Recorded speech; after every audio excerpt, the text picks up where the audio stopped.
The way I like to think of words in relationship to prayer is I like to think of them as capsules of energy. And these words that are capsules of energies, letters, sounds, consonants, vowels, that they hold an energy. And while the word also holds a meaning and can draw you into the conceptual mind, so I could say the word red, and you go, okay, red, that's a color, red. Okay, let me think about that more. There's deep red, there's cherry red, there's softer reds, rose reds, and we could, think about the word and conceptually come up with different shades of red in our mind and think and think and think about red, identify red. Do I have any red in this room? Do you have any red in this room? Am I wearing any red? Oh, there's a red marker over there. And we could just stay in the mind. Or we could say a word, red, and we could, it's almost, Hans, like feeling. Even that word, I don't know if it's accurate enough, but it's like when I enter into red, when I say enter in, when I think of it as less thinking and conceptual, and I would make a distinction that it becomes contemplative, like I contemplate red. So the monk Thomas Merton said, contemplation is the highest activity of the human. And he describes it as like it's a combination of, yes, some apparent thinking, but he said it's more like wonder. And so when we contemplate red or wonder about red, it's very different than purely thinking, identifying it. And then we can't do that long without experiencing red as a mystery.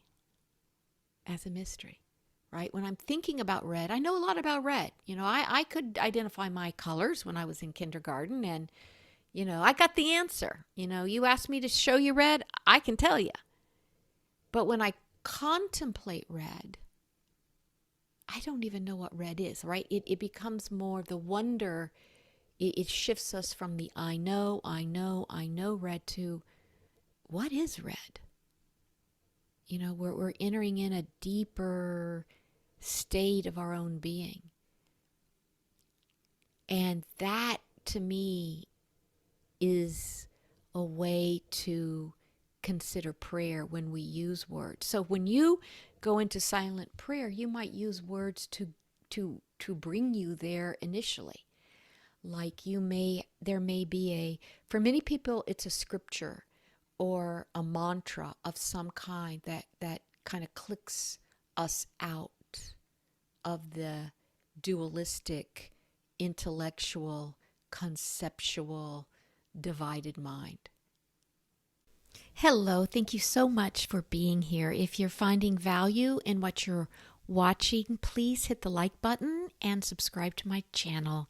It means the world to me that you are here, and I appreciate your support. Thank you. I also I like that term by Goldsmith. He calls it practicing the presence. And it's like we all have a capacity to kind of dwell back of thought. So often ego is having us live in an anticipatory state. That happened to me, right? I was anticipating the next day, anticipating what would happen next. And that's what matters, right? What happens next? That's what our ego says. Who has time for this moment? The immediacy of now, this room, this moment, right? We're all anticipating the next. That's survival mode. That's fear. If we would say, hey, it's common sense, what am I going to do next?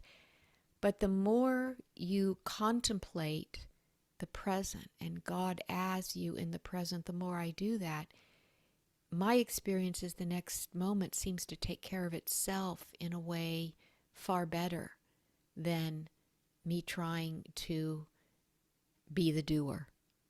I of my own self do nothing. The presence of God as me lives this life called, named, labeled Angela. So instead of being so anticipatory, one question that enables some people to practice the presence or move into wordless prayer is just, who was I before I was born? Who was I before I was born? Who was I before I believed I am a result of the contents of my experience?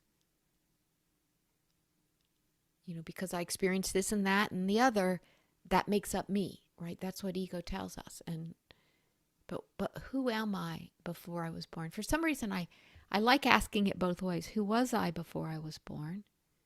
Who am I before I was born?